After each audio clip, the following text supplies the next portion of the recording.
7 अक्टूबर 2023 Hamas ने Israel पर missile launch किया। अचानक होने वाले हमले की प्लानिंग इतनी खुफिया थी कि इसराइली इंटेलिजेंस को इसकी खबर तक न हुई। हमला इतना बड़ा था कि अगर माजी के हमलों को देखा जाए तो इस जैसी मिसाल नहीं मिलती। अगर हम अपने दिमाग के घोड़ों को थोड़ा दौड़ाएं, सवाल ये पैदा होता है कि हमास अकेला इतना बड़ा हमला कर सकता है। बज़ाहिर तो ऐसा नहीं लगता, क्योंकि हमास इतना बड़ा हमला अकेले करने की गलती कभी नहीं करेगा। इसके किसी भी एडवेंचर का जवाब इसराइल 3 गुना ज्यादा वापस देगा। तो अगर हम अपने दिमाग को घोड़ों को थोड़ा और दौड़ाएं तो एक सवाल और पैदा होता है, तो क्या हमास को बाहर से किसी फौजी लिहाज से बड़े मुल्क की सपोर्ट हासिल है?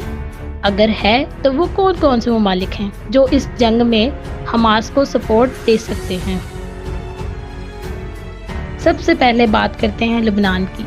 ये एक छोटा मुल्क है जो कि इसराइल के नॉर्थ में है। लुबनान में एक मुसल्लह तंजीम हिजबुल्लाह की हुकूमत है। इनकी माजी में भी इसराइल के साथ कई एक छोटी बड़ी झड़पें होती रहती हैं। इस हालिया हमास के हमले के अगले ही दिन हिजबुल्लाह ने इसराइल पे 3 मिसाइल फायर किए। हिजबुल्लाह के मिसाइल अटैक में 6 से ज्यादा इसराइली टैंक तबाह हुए। इस मिसाइली हमले के बाद लुबनान और इसराइल में छोटी छोटी झड़पों का सिलसिला जारी है।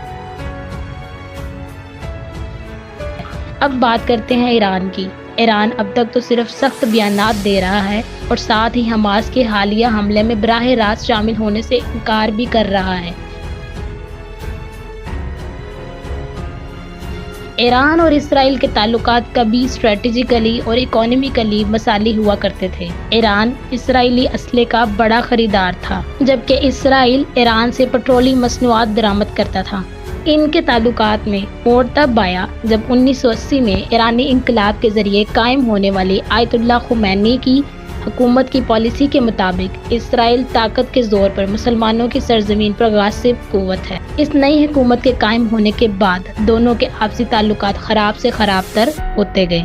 अगर थोड़ा और इनके ताल्लुकात को देखा जाए तो ईरान की न्यूक्लियर टेक्नोलॉजी में बढ़ती हुई सलाहियत को इसराइल अपने वजूद के लिए खतरा समझता है।